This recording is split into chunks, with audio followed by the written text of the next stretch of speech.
అమ్మమ్మ నీతో వీడియో చేస్తా అన్నప్పుడు మా సబ్స్క్రైబర్స్ అందరూ ఏదైనా దెయ్యం స్టోరీ చెప్పమన్నారు. ఏదైనా దెయ్యం స్టోరీ చెప్పొచ్చు కదా మా సబ్స్క్రైబర్ కోసం. మా తాతగారి ఇంటి వెనకాల పెద్ద ములగ చెట్టు ఉండేది.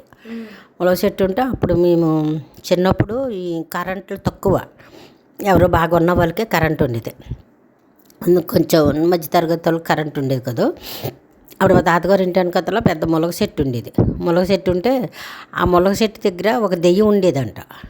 మా అమ్మమ్మ వాళ్ళు అనేవారు దెయ్యం ఉన్నదని, ములగ చెట్టుగా చల్లకో అనేవారు. ఆ ములగ చెట్టు కాడ ఎండాకాలం వచ్చినప్పుడు పిల్లలు అందరూ ఆడుకునేవాళ్ళము.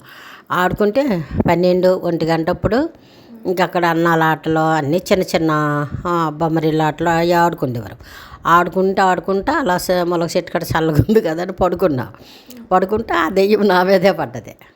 నా మీదకే వచ్చేసిన తర్వాత ఇంక నేను ఓ ఓ ఓ ఓ అని కేకలేసేస్తున్నానంట. కేకలేసేస్తే ఇంకా నాతోటి పిల్లలందరూ వెళ్ళిపోయారంట భయపడిపోయి. ఇంక నేను అక్కడే కేకలేస్తా అలా ఉండిపోయానంట. అప్పుడు ఆ పిల్లలేమో మా అమ్మమ్మకి చెప్పారు, మీకు అలా మీ మనవరాల మీద దెయ్యం పడ్డది అని. అప్పుడు అక్కడికి వచ్చేతడికి మా అమ్మమ్మ వచ్చేతడికి నేను పెద్ద కేకలేసేస్తున్నానంట.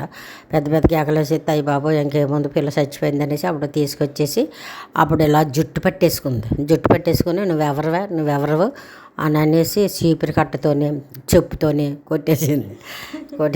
నువ్వెవరవు అంటే ఆవిడేమో ఆమె పేరు చెప్పిందంట. గాయస్ ఒక షార్ట్లో అయితే పోస్ట్ చేయడానికి అవ్వట్లేదు, లాంగ్ వీడియో పక్కా అప్లోడ్ చేస్తాను.